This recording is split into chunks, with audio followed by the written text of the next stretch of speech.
aqui é o professor Eduardo Cavalcante. Nós estamos começando um Papo de Mestre com os professores Daniel Coronato, a professora Liliana Jubilu e a professora Melissa Vicente. Nós vamos falar sobre Sérgio Vieira de Mello, um grande personagem brasileiro da história recente, e o papel dele na diplomacia internacional. O objetivo desse webinar é analisar, né, a carreira e os temas de trabalho do Sérgio Vieira de Mello, que ele foi alto comissário das Nações Unidas para Direitos Humanos, e ele foi vítima de um atentado em 2003, um atentado à bomba no Iraque, e, portanto, essa participação dele foi interrompida prematuramente e suscitou uma série de debates no mundo inteiro, né? Tanto que uma das histórias, né, a respeito do Sérgio Vieira de Mello diz respeito justamente a essa participação dele em vários momentos da história recente, no Timor-Leste, no Iraque. E é sobre isso que a gente vai falar hoje. Para quem quer se familiarizar melhor com a história do Sérgio Vieira de Mello, tem duas obras, né, no canal por streaming Netflix, que abordam a história, uma parte da história do Sérgio Vieira de Mello. Um deles, que é o que a gente está recomendando para vocês, né, para os alunos aqui dos cursos de Direito, de Relações Internacionais, História, Jornalismo, e para quem mais tiver interesse, é justamente o filme Sérgio. É um filme que está na Netflix e que conta de uma maneira um pouco, assim, não linear, né, um pouco da história do Sérgio Vieira de Mello. É um filme bastante interessante, bem legal, com o Wagner Moura fazendo o papel do Sérgio. Tem, inclusive, uma certa semelhança física e tal. E uma curiosidade sobre esse filme é que o diretor, o Greg Barker, ele é um cara que já fez vários documentários, né? E, inclusive, sobre o próprio Sérgio Vieira de Mello, que também está disponível na Netflix. Então, quem tiver interesse, tem esse filme, né? Esse longa-metragem, que é uma versão da vida dele e tal, com aspectos mais ficcionais e tal, e tem o documentário que o Greg Barker fez sobre ele, que é aí um pouco mais aprofundado, né? Esse diretor, ele fez também outros documentários sobre conflitos em Ruanda, sobre personagens que nem o Bin Laden, o Barack Obama. Então, ele é uma figura bastante importante aí, em termos nesse segmento de documentários, né? Esse filme, o Sérgio, que nós estamos indicando, ele foi lançado esse ano no Festival de Sundance, nos Estados Unidos, que é um festival de cinema bastante conceituado, né? Então, vamos começar falando sobre a importância do Sérgio Vieira de Mello, inclusive aqui para nós, né? Aqui na Unisantos ele tem uma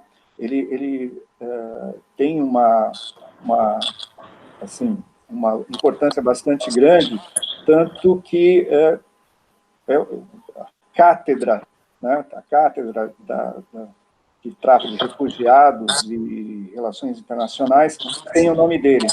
E a coordenadora, não é a coordenadora, vamos editar essa parte.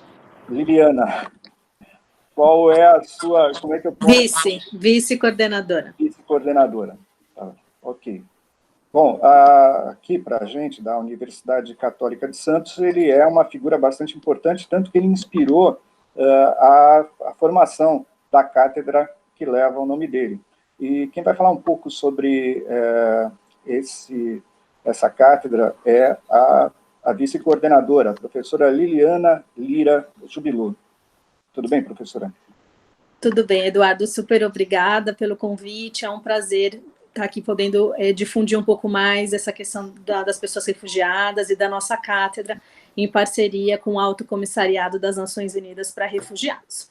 O Sérgio Vieira de Mello passou a maior parte da sua carreira na ONU trabalhando no Acnur, esse Alto Comissariado das Nações Unidas para Refugiados. Inclusive, no filme, o Sérgio, há uma pequena menção a um trabalho prévio que ele fez ao Timor-Leste e a sua representação no Iraque, ou seja, antes de se tornar tanto governador do Timor quanto alto comissário das Nações Unidas para Direitos Humanos, trabalhando com as pessoas refugiadas, exatamente em função de ser o seu início na ONU e da maior parte da sua carreira.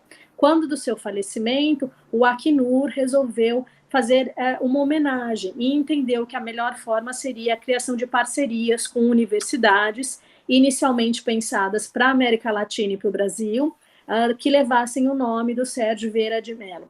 A ideia era divulgar as questões de ensino e pesquisa de direito internacional dos refugiados e direito internacional humanitário.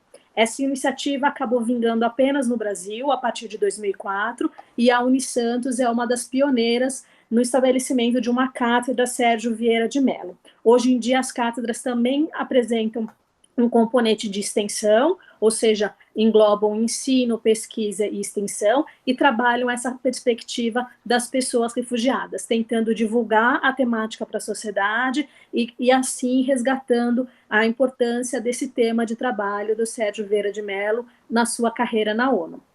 Acho que ele serve não só como uma inspiração para a criação da cátedra, mas também inspirou várias pessoas a seguirem a carreira internacional, como me parece que é o caso do Daniel, que vai contar para a gente esse seu olhar pessoal sobre esse tema.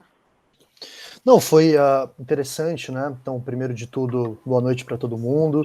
Prazer imenso estar aqui com vocês. Eu acho que para nós conversar sobre um filme incrível como o Sérgio é mais do que um prazer, né? Eu entrei na carreira acadêmica muito próximo da morte do Sérgio Vieira de Mello, né? Comecei, na verdade, a universidade muito próximo de quando ele havia falecido no Iraque. E quando eu reassisti o filme, teve um efeito muito forte, assim, uma espécie de volta ao passado, né?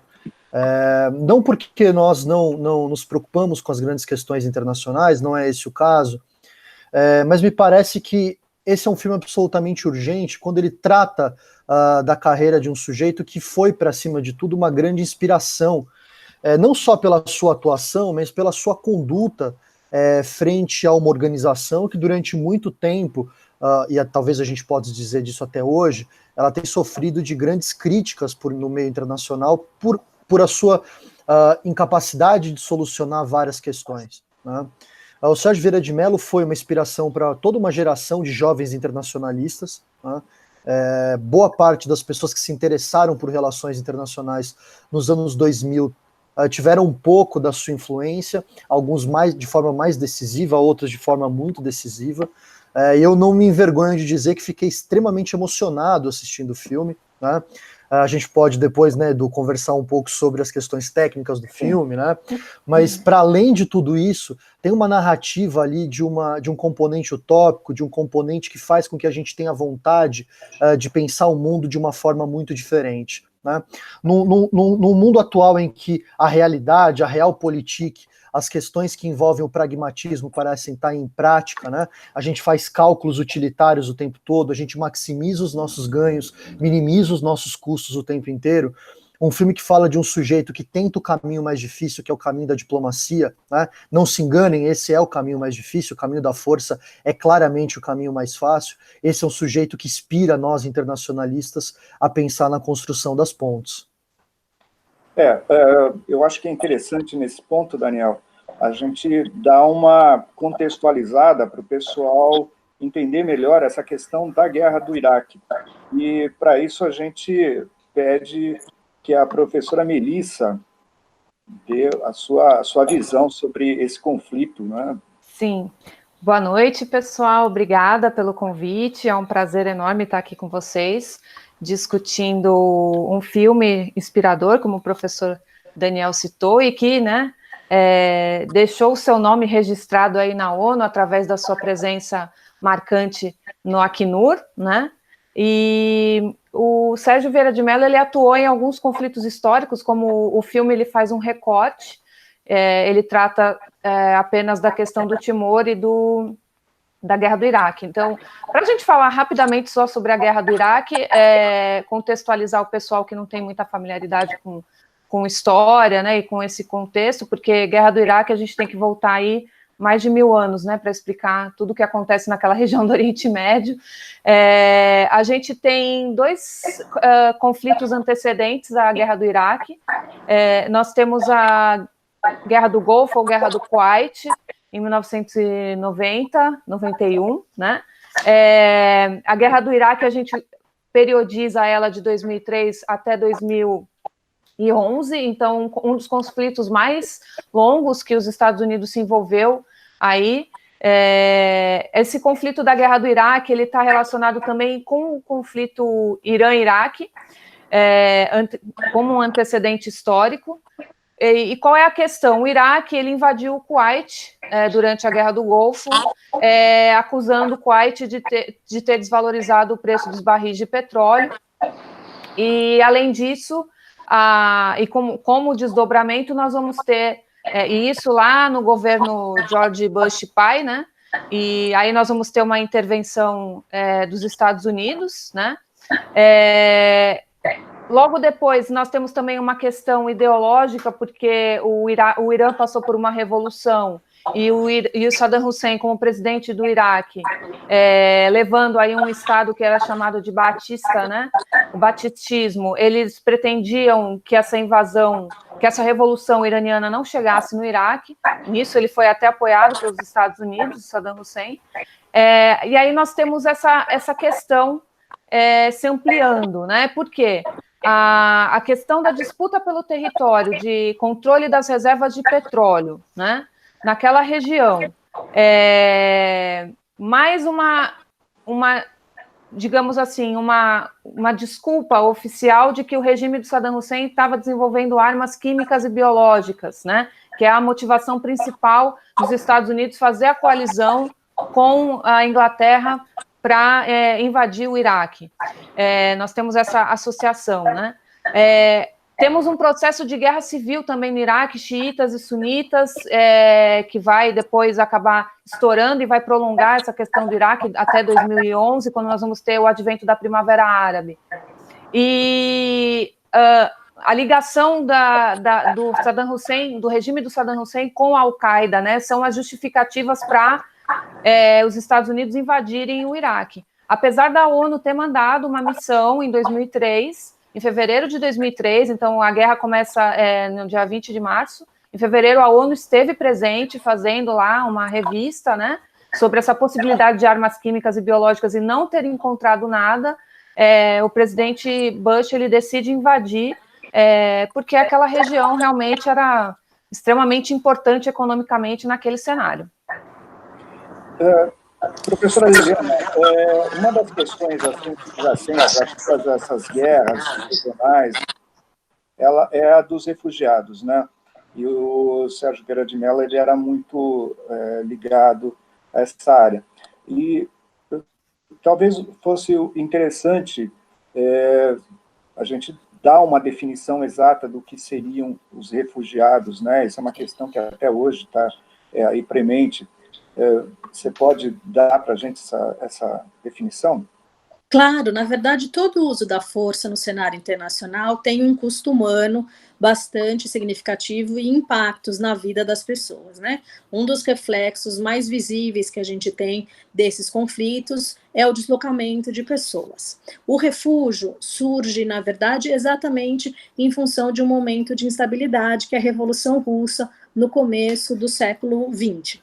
E da resposta que a sociedade internacional precisa dar para o deslocamento dessas pessoas, que poderiam ser protegidas por meio do asilo, que é um instituto que existe desde a antiguidade, mas que se percebe por questões geopolíticas que, se não houver uma proteção mais ampliada, você não vai ter a garantia de que essas pessoas tenham seus direitos respeitados. começa então a surgir o Instituto do Refúgio, que vai ganhar força e principalmente o seu conceito internacional universal depois da Segunda Guerra Mundial. Qual é esse conceito? É o conceito de que são considerados refugiados as pessoas que têm bem fundado temor de perseguição em função de sua raça, religião, nacionalidade, opinião política ou pertencimento a um grupo social. Esse é o conceito que aparece na Convenção de 1951, que também impunha um limite geográfico, ou seja, que é esse bem fundado temor de perseguição tivesse acontecido na Europa, e um limite temporal, que tivesse acontecido antes de 1951. Esses dois requisitos vão deixar de existir a partir de 1967. Na verdade, um deles já é opcional na Convenção de 51, mas a partir de 1967 se amplia o conceito sem os limites geográfico e temporal. E falando em ampliação, aqui para o continente latino-americano, ou para a região latino-americana, a gente também entende que podem ser reconhecidos como refugiados as pessoas que estejam fugindo de grave e generalizada violação de direitos humanos. Ou seja, a gente trabalha com conceito universal, mas também com esse conceito regional. O que é importante, então, destacar é que são pessoas que são migrantes forçados, precisam estar fora dos seus locais de origem e necessitam de proteção internacional. Daí a necessidade de se ter não apenas um conceito claro de quem é refugiado, porque vários outros migrantes forçados, como, por exemplo, os deslocados ambientais, pessoas vítimas de tráfico, pessoas que precisam se deslocar em função de obras de desenvolvimento, não tem um sistema ou um regime internacional de proteção assegurado. Apenas os solicitantes de refúgio e os refugiados. E daí a importância também da comunidade internacional ter um órgão para fiscalizar a proteção dessas pessoas, que é o Alto Comissariado das Nações Unidas para Refugiados, onde trabalhou o Sérgio Vieira de Mello.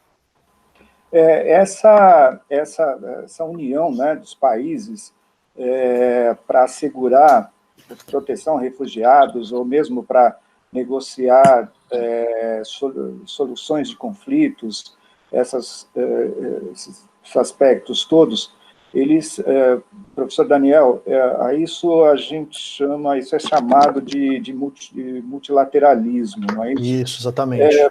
Você poderia detalhar mais essa questão e se você vê algum tipo de crise nessa área? É interessante, o filme tem tanto o filme quanto o documentário, ele tem uma tese oculta ali, em alguns momentos ela fica um pouco mais evidente, em outros momentos ela fica menos evidente, talvez até o documentário dê mais ênfase a isso, que a morte do Sérgio Vieira de Mello é como se fosse a morte de uma geração que conseguiu transformar o multilateralismo numa das mecânicas mais fortes do sistema internacional. Né? Se nós formos pegar os principais teóricos de relações internacionais dos anos 90 e do começo dos anos 2000, havia ali uma grande ênfase na cooperação e na capacidade de solução que os estados teriam por meio desses órgãos multilaterais. O que é um órgão multilateral? É um espaço, quase como uma mesa de negociação, em que os estados, percebendo que não são capazes de resolver as questões de maneira unilateral, eles partem para uma solução via cooperação, tentando resolver problemas complexos por meio de iniciativas internacionais. E me parece, e a gente precisa então trazer um pouco disso que a professora Melissa nos trouxe, quer dizer, uma das justificativas para que a guerra do Iraque viesse a acontecer foram justificativas que logo depois se mostraram mentirosas, né? Foram justificativas que se mostraram claramente que o governo americano mentiu para recorrer à violência naquele contexto. E pouco tempo depois, a ONU tentou, então, de alguma forma, aparecer como um player neutro dentro daquele contexto, e o seu assassinato, quer dizer, a morte do Sérgio Vieira de Mello, de alguma forma enterrou junto com ele uma parte não só da credibilidade dos mecanismos multilaterais para questões de violência, mas também destruiu um pouco dessa neutralidade que a ONU havia colocado. Nós tivemos outros secretários-gerais depois do Ban Ki-moon, nós tivemos outros autocomissários, né, alguns com característica mais política do que outros, a própria Michelle Bachelet, Mas o fato é que esse protagonismo internacional, pelo menos no campo, na imaginação coletiva, isso de alguma forma foi enterrado junto com o Sérgio Vieira de Mello. Não por conta dele, né? A gente tem que tomar um pouco de cuidado com essa tentativa de transformação em personagens individuais, em grandes heróis, grandes paladinos, mas a gente está falando num sistema internacional que havia colocado a própria ONU sobre a berlinda. Né? A guerra do Iraque aconteceu mesmo a revelia do organismo máximo da instituição, que é o Conselho de Segurança da ONU, e sabe-se que existe uma grande dificuldade para que os grandes estados sejam responsabilizados pelos seus atos em matéria internacional. Né? Então a ONU foi usada naquele contexto para, de alguma forma, apoiar na reconstrução do Iraque, numa tentativa de solucionar a bagunça que os americanos haviam feito. Né? E isso teve um grande impacto, inclusive, para a imagem que a ONU passou para o resto do mundo. Aquela tentativa do Sérgio Vieira, isso não veio só dele, né? Vinha também da alta cúpula da ONU, de não mostrar que a atuação da ONU no Iraque tinha uma relação com os Estados Unidos, talvez inclusive tenha sido responsável pela própria baixa na segurança no escritório da ONU, era uma necessidade que a ONU via por conta da legitimidade, que já havia sido questionada enormemente nos anos 90, tanto no caso da Iugoslávia quanto no caso de Ruanda. E os grandes cases de sucesso que haviam acontecido, e o filme mostra e aborda isso, o Sérgio Vieira, de alguma forma, participou de vários deles, né? Conseguindo coisas realmente impressionantes só com o uso da diplomacia. Então a guerra do Iraque foi uma encruzilhada para a ONU, e a partir de então todo o sistema multilateral tem tido grande dificuldade em resolver zonas de conflito complexas. Né? Haja ver a questão da Síria, a própria questão da Crimeia. Nós tivemos alguns casos muito sérios nesses últimos anos em que a atuação da ONU ela foi muitas vezes eclipsada por outros mecanismos, né? Algumas coalizões de países, algumas outras estruturas internacionais que de alguma forma ocuparam esse espaço que a ONU tinha pelo menos até a Segunda Guerra do Iraque, a Segunda Guerra do Golfo. Uma questão que, entre esses cases que você mencionou, Daniel, um desses cases seria o do Timor-Leste, da independência do Timor-Leste. Me parece que esse é o grande case, né? Então, como a professora Melissa mencionou essa questão do Timor-Leste, né, quando ela falou na sua exposição no início, você pode explicar para a gente essa questão, o envolvimento a importância do Sérgio Vieira de Mello para a independência daquele país? É interessante que o professor Daniel colocou nessa questão do multilateralismo e a presença do Sérgio Vieira fazendo essa ponte. Inclusive no documentário, o filme ele não coloca essa cena, mas que no documentário aparece, que eu achei que o filme não podia ter deixado essa cena de fora, que é quando ele está fazendo uma coletiva de imprensa e um jornalista ameaça uma pergunta forte para ele, dizendo que a ONU estava lá a serviço dos Estados Unidos, né, no Iraque. E o Sérgio, muito enfático, muito, inclusive bravo, ele responde o jornalista dizendo que a ONU é um organismo independente que não estaria a serviço de país nenhum. Né? E eu achava que essa cena deveria ter aparecido no filme, né? Para mostrar justamente esse auge aí da ONU, né? Como esse organismo na sua premissa original de criação, né? Lá na década de 40, vindo da Liga das Nações, né? Uma solução, né? Um organismo de solução de paz, né? Para encontrar caminhos diplomáticos de paz. Então eu achei que essa cena precisava ter aparecido no filme, mas, por outro lado, eles dão um ênfase no diálogo que o Sérgio Vieira de Mello faz com o ditador da Indonésia, que é justamente a região que está ocupando o Timor, e que não consegue fazer com que o país tenha a sua independência. O Timor é uma ilha ali no Sudeste Asiático, hoje chamada República Democrática, né, do Timor-Leste, e a própria palavra Timor, ela é uma redundância, né? A gente falar Timor-Leste, porque Timor já significa leste, e no idioma, né, específico deles. Então, existia, né, o Timor ele foi ocupado em 1520 pelos portugueses, depois teve uma disputa de poder ali dos holandeses, ou seja, uma ilha que nunca soube o que era a independência, ele é um país recente, da nossa história, um Estado reconhecido recentemente.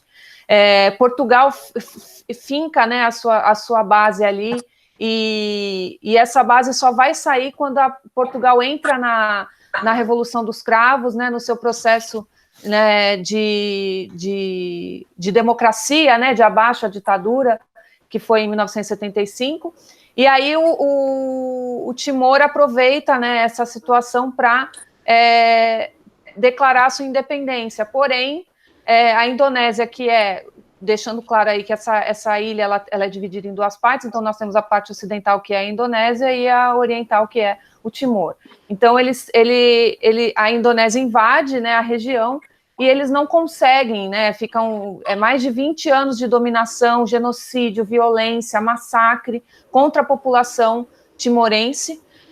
Eles não conseguem essa autodeterminação, e é aí que a ONU entra, né, como um mecanismo de resolver esse impasse que está acontecendo ali. E o Sérgio Vieira de Mello, ele se populariza muito ali no Timor, porque ele dá ouvidos à população, né? Ele quer fazer com que a população do Timor seja ouvida, e justamente o reconhecimento que eles precisavam era o famoso pedido de desculpas, né, do líder indonésio à população timorense, né? Houve um referendo em agosto de 1999 para fazer a independência, a população votou a favor, né, da autodeterminação do Timor, só que esse processo não era reconhecido. Então, em 2002, haviam disputas de partidos políticos também no Timor que acabavam impedindo, né, essa autodeterminação. Então, em 2002, a ONU intervém, e a figura do Sérgio Vieira foi essencial para fazer essa interlocução, né, entre a população timorense e o chefe político da Indonésia, o ditador da Indonésia. Professora Liliana, uma das questões que a gente abordou aqui, você abordou muito bem, essa dos refugiados, né? No meio desses conflitos todos, dessa confusão toda que são essas guerras regionais, existe alguma forma, e ainda mais assim como o professor Daniel falou, pela contestação, eventualmente, do papel da ONU e tudo mais, como é que ficam os refugiados nesse contexto? Quais os mecanismos que existem para que eles possam ser protegidos? Porque esse é um dos, assim, maiores problemas, né, de todos esses conflitos. Eles não acabam para essas pessoas, né? Exatamente. A proteção internacional dos refugiados desde o final da Segunda Guerra Mundial, uma obrigação internacional. Os estados se comprometem a proteger essas pessoas em nome da comunidade internacional. E essa proteção, a gente pode pensar numa divisão em dois tipos, digamos assim, de proteção. Uma proteção específica desse status migratório, ou seja, uma proteção que decorre da condição de refugiado, que a gente poderia chamar de proteção ou de temas de proteção tradicional para as pessoas refugiadas, e que envolve, sobretudo, a questão da não devolução, que tem o nome técnico de non-refoulement, ou seja, você não pode devolver uma pessoa para um lugar em que sua vida, segurança ou liberdade estejam em risco. Seria a proteção básica de você deixar essas pessoas acessarem territórios seguros, para que não tenham mais impactos na sua vida do que aqueles que já fizeram ter o bem fundado temor de perseguição. Por outro lado, o direito internacional dos refugiados dialoga de uma maneira muito próxima com os direitos humanos, e a gente precisa entender que as pessoas refugiadas também são titulares de direitos humanos, no sentido de que, além daqueles direitos específicos da condição de refugiados, elas também são titulares de todos os direitos humanos, assim como todos nós. Então, a combinação dessas duas facetas da proteção compõe o que eu chamo de proteção integral, ou seja, os direitos específicos mais os direitos humanos que essas pessoas têm. E é importante destacar que a gente está falando de números bastante significativos em termos de deslocados forçados. Os números mais recentes que a gente tem são de julho de 2018, dezembro de 2018, que foram divulgados em junho de 2019. E nesses números se aponta a existência de quase 71 milhões de deslocados forçados, por perseguição, guerra, violência ou violações de direitos humanos. Desses quase 71 milhões, 25,9 milhões são reconhecidos como refugiados. E desses, 20,4 milhões estão sob a proteção do Acnur. Ou seja, é um trabalho bastante significativo desse órgão da ONU. E é importante destacar que eu estou trazendo esses números para contextualizar, mas que por trás de cada um desses números, a gente tem, na verdade, uma pessoa com necessidades específicas de proteção. Aqui no Brasil, por exemplo, os números têm crescido significativamente. A gente tinha, em julho de 2018, mais ou menos 11 mil refugiados reconhecidos. Mas se a gente já juntar com os quase 40 mil venezuelanos reconhecidos como refugiados em dezembro e janeiro desse ano, dezembro de 2019, janeiro de 2020, a gente verifica o quanto esse tema é importante e quão próximo está aqui da nossa realidade. Ele é tão significativo que a gente tem cada vez mais várias áreas do saber trabalhando essa temática. O que surge, principalmente do ponto de vista do direito, vai ganhar reforço de questões de ciências políticas, relações internacionais, história, educação, saúde, psicologia, questões, hoje com a Covid-19, as questões sanitárias, questões de logística, questões de computação e tecnologia para aproximar essas pessoas e cuidar da proteção. E queria aqui, ao falar dessa ampliação temática, digamos assim, das áreas que cuidam dos refugiados, fazer um parêntese, uma ligação com o filme. Um dos principais expoentes do que a gente chama de Refugee Studies, ou seja, de um campo do saber específico para refugiados, e que é bastante significativo no filme, Sérgio, que é o Gil Locher, faleceu semana passada. Ele que foi a pessoa retirada com vida, né? E aqui vai um spoiler do filme, que a gente recomendou, mas não sei se as pessoas vão ter visto, né?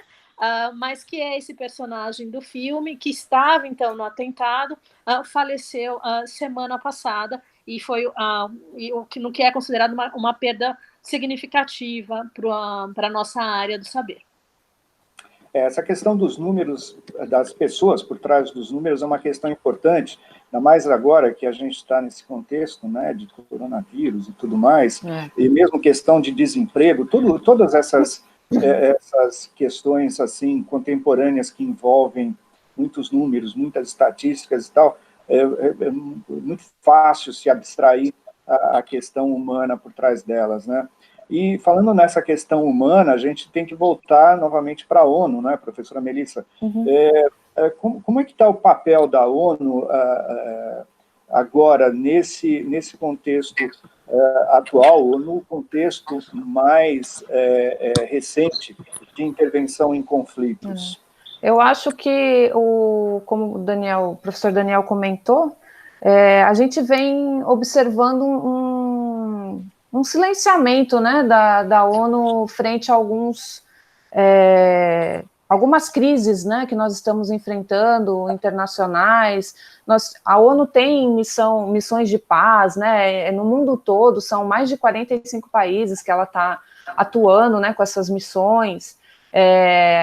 A ONU tem um histórico aí de mais de 60 missões que foram enviadas ao longo da história, desde a sua criação, né, em 1945, algumas com muito sucesso, né, que é o caso do Timor, e outras nem tanto, né.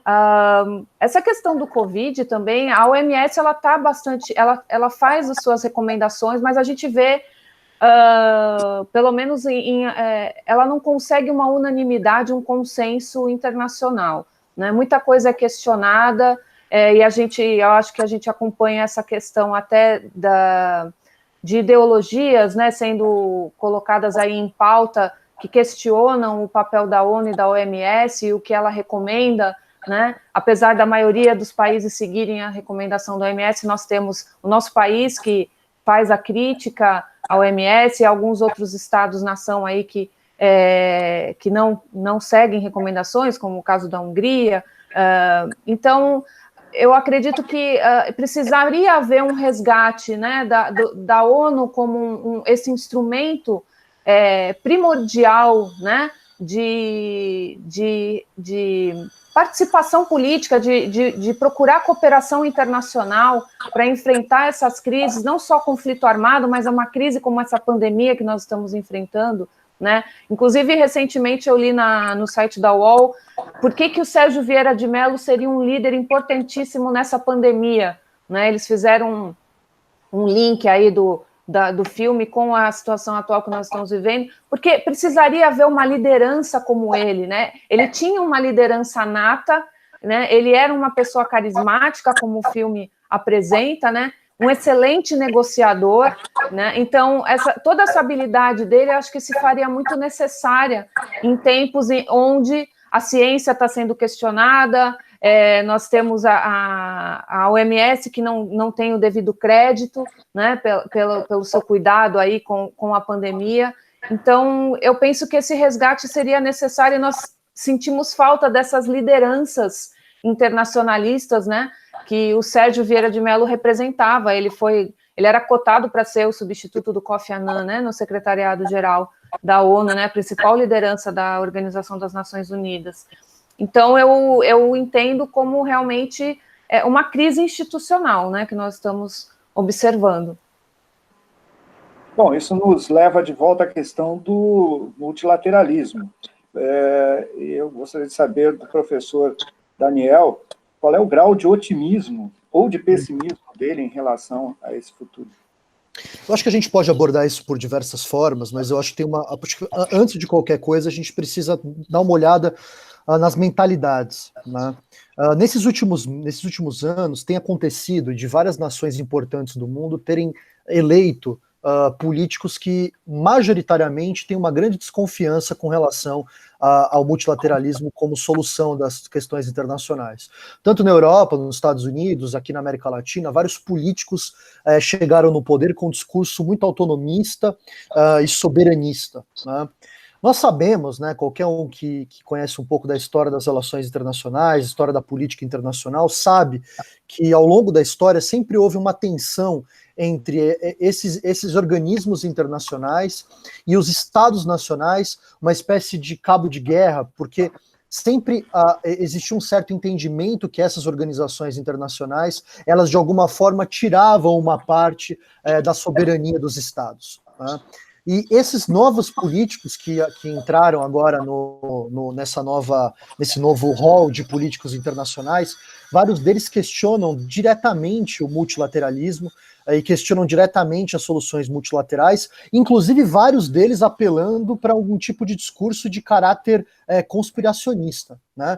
Eu não preciso elencar cada um deles, mas eu tenho certeza que todo mundo já recebeu alguma fake news ou alguma informação mostrando como esses grandes organismos internacionais estariam em cooperação para destruir a soberania dos estados, né?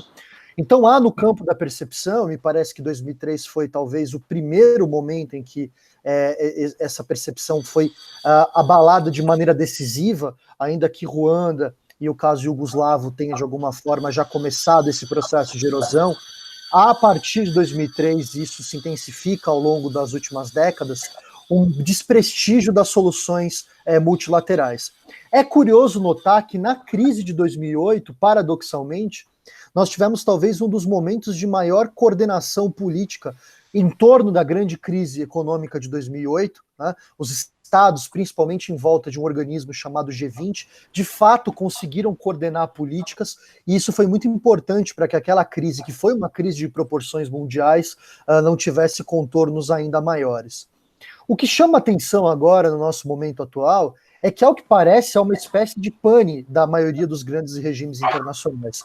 Mesmo a Organização Mundial da Saúde, que a professora Melissa acabou de mencionar, perdeu um apoio substancial do governo americano, que agora, ao que parece, não vai mais aportar recursos na organização, por considerar que a Organização Mundial da Saúde está ao lado da China, veja bem, na questão do coronavírus. Né? Então, esses organismos multilaterais, que durante muito tempo deveriam ter sido considerados grandes mesas de negociação, que deveriam ser considerados grandes fóruns de negociação, espaços para concordância internacional, ainda que nós sempre soubemos que muitas vezes o poder se materializava lá, nessas últimas décadas, ou pelo menos nessa última década, eles têm sofrido sistematicamente por não conseguir resolver as grandes questões. De toda forma, você pode perceber que mesmo nos jornais, etc., muitas vezes se dá atenção para grupos paralelos de países do que a própria ONU na solução das grandes questões. Quando se fala de Síria, normalmente se trata do grupo europeu mais Estados Unidos e Rússia. Quando se trata da questão política venezuelana, se fala do grupo de Lima, né? Cada um dos grandes focos de disputa internacional, parece que a ONU, como mecanismo de solução de controvérsias armadas, eu falo de solução desses grandes palcos, ele tem perdido muito protagonismo. Mas isso não é só uma questão da ONU. Né? Outras grandes organizações de característica multilateral, ou mesmo proto-federalistas, como a União Europeia, têm sofrido com uma pane enorme nesses últimos anos. E veja, Edu, você chegou a mencionar agora há pouco a questão dos números, né? Que os números muitas vezes mascaram a nossa realidade. Mas se nós dermos uma olhada no mapa do Covid, a gente vai perceber que nós já estamos falando de um número de mais de 3 milhões e 500 mil confirmados com a doença, sendo que a grande maioria dessas pessoas estão diagnosticadas nos países ricos. Das duas, uma, ou nós temos um grande problema de subnotificação no sul global, ou de fato o vírus ainda não chegou no sul global com a força que poderia chegar. Sendo uma verdade a primeira, sendo verdade a segunda, nós precisamos de mecanismos multilaterais capazes de dar conta dessa pandemia no sul. Então, figuras como o Sérgio, como a professora Melissa acabou de comentar, serão absolutamente importantes para levantar essa bandeira, para que nós pudéssemos ter, nesse momento de grande crise internacional, figuras que pudessem ser a cara desse processo e talvez levantar não só recursos, mas também mexer com mentes e corações para que nós fôssemos capazes de levar essa questão do multilateralismo novamente mais a sério. Muito bem. Bom, nós estamos chegando ao final aqui do nosso webinar e eu diria mais duas coisas aos professores. Uma é que eles lembrassem de depois deixar disponível para os alunos uma relação pessoal, uma relação de cada um, com livros, ou literatura, não literatura, né? não ficção, melhor dizendo, ficção, não ficção, e também filmes ou documentários que pudessem contribuir para aumentar, ampliar o conhecimento sobre essas discussões que a gente viu aqui hoje. Né? Sim. Isso pode ser deixado aqui mesmo, no nosso canal aqui do YouTube. Tá? E, bom, partimos às considerações finais. Eu gostaria que cada um falasse brevemente sobre essa questão, a relação do Sérgio Vieira de Mello, que nós vimos tanto no filme que nós indicamos, quanto no documentário que também está indicado aqui, os professores também viram e estão recomendando, né, como complemento. Eu queria a consideração final de vocês sobre o nosso personagem aqui, a importância dele para o contexto histórico brasileiro. Professora Liliana, por favor. Claro, eu acho que esse nosso papo de mestre mostrou como são variados, né, os temas do cenário internacional e como eles são interligados e como a própria carreira e os temas de trabalho do Sérgio Vieira de Mello podem ser essa porta de entrada de pessoas que têm um interesse em se aprofundar nessas temáticas, né? Como foi colocado, é importante, sim, destacar a carreira, valorizar a importância que o Sérgio Vieira de Mello teve, mas mais do que isso, é importante destacar os temas com os quais ele trabalhou e, dessa forma, fazer as homenagens, né, a toda a sua trajetória como funcionário público internacional, como humanitarista, como um político no cenário internacional, como uma pessoa que buscou meios pacíficos de soluções de controvérsia e esteve envolvido em questões, temas e situações tão relevantes do cenário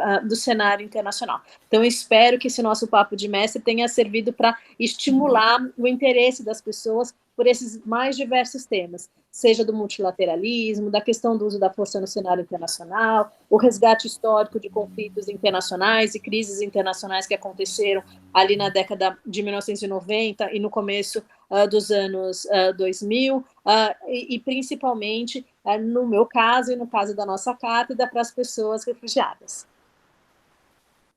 Professora Melissa? Sim, eu gostaria de deixar a dica do documentário, eu acho fundamental, né? Quem assistiu o filme depois puder assistir o documentário, o filme ele não quer ser muito didático, né, na questão da biografia do Sérgio Vieira de Mello, tanto que eles optam por uma não linearidade da história, e isso é uma crítica assim, que eu faço construtiva, né, porque quem quiser entender um pouco mais do conflito da guerra do Iraque, da presença da ONU ali em Bagdá, para entender, porque eu acho que isso se perde um pouco na narrativa do filme, né, como eles optam por... Eles dão uma ênfase maior ao Timor e não ao conflito no Iraque. Então, eu indico assistir o documentário e depois a gente coloca aqui as indicações bibliográficas e de outros canais onde os estudantes possam aprender um pouco mais sobre essa figura inspiradora que é o Sérgio Vieira de Mello e esse canal que ele abre aí para tantos assuntos, para tantos debates, ele que foi chamado aí pelo presidente do Timor de Pelé da democracia, né? Então, como não se inspirar numa figura, né, como Sérgio Vieira de Mello? Espero que tenha esse nosso assunto, esse nosso debate aqui, ele tenha servido aí de contribuição para as mais diversas áreas aí do conhecimento. Obrigado. Professor Daniel.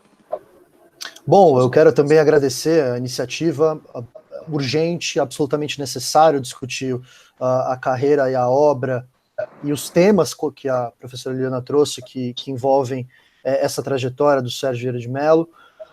É um filme absolutamente urgente também pelo momento que nós estamos vivendo, né? Então quem não conseguiu assistir, assista, porque é um filme que vai tratar, além de ser um filme que retrata com certo grau de fidelidade a sua trajetória, ele é um filme que de alguma forma dialoga com esse momento que nós estamos vivendo, né?